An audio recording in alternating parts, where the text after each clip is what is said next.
Mana biz Zarkent ana shifoxonasiga ana biz Buxorodan yana 1000 kilometr yo'l bosib ana shu yerga davolanishga kelganmiz.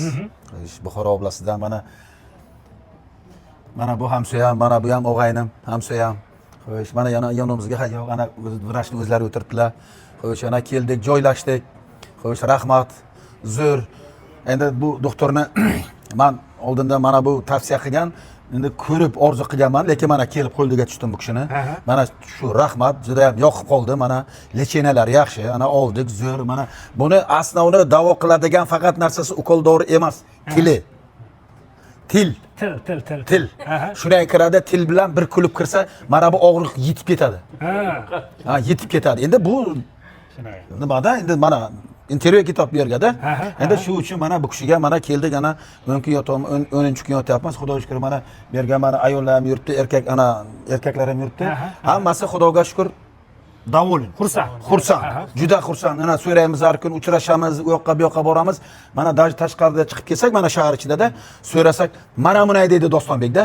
Ha, endi mana gapiryapmiz, endi mana ko'rinib turibdi, eshitib turibdi hammasi.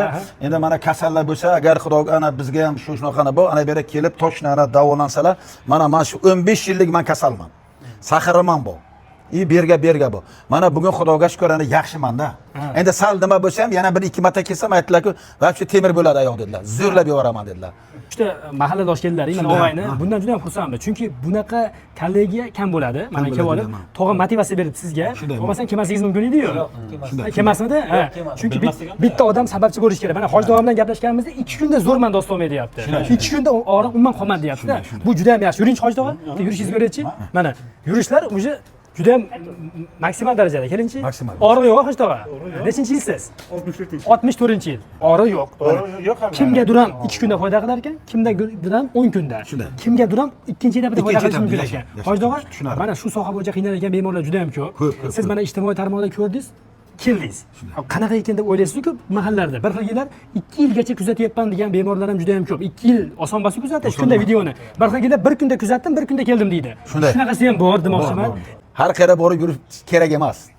Mana o'zi ko'rinib o'tiribdi telefonga, to'g'ri shu yoqqa chiqib kelib, mana shu yerga hammani masi shu yerga davosi. Davosi shu yerga. Bir yildan beri kuzataman. Instagramga. Instagramga kuzataman, yaxshi bo'lib ketyapti odamlar. Men shu ixlos kelib, shu odamga o'tgan safar kelib kirolmadim shu odamga. Qabulga kirolmaysizmi qabulga? Kirolmay ketdim. Ha. Kirolmay ketdim. 2 kun kutdik. Niyat qilib nima qildik, Dostonbekka keldik, uchrashdik, ana men Xudoga shukr deyapman. Mana ko'rganimdan dimog'im choq bo'ldi shu odamlarni. Hozir lecheniani olyapmiz, yaxshi ham emas, zo'r lecheniyalar. Yaxshi.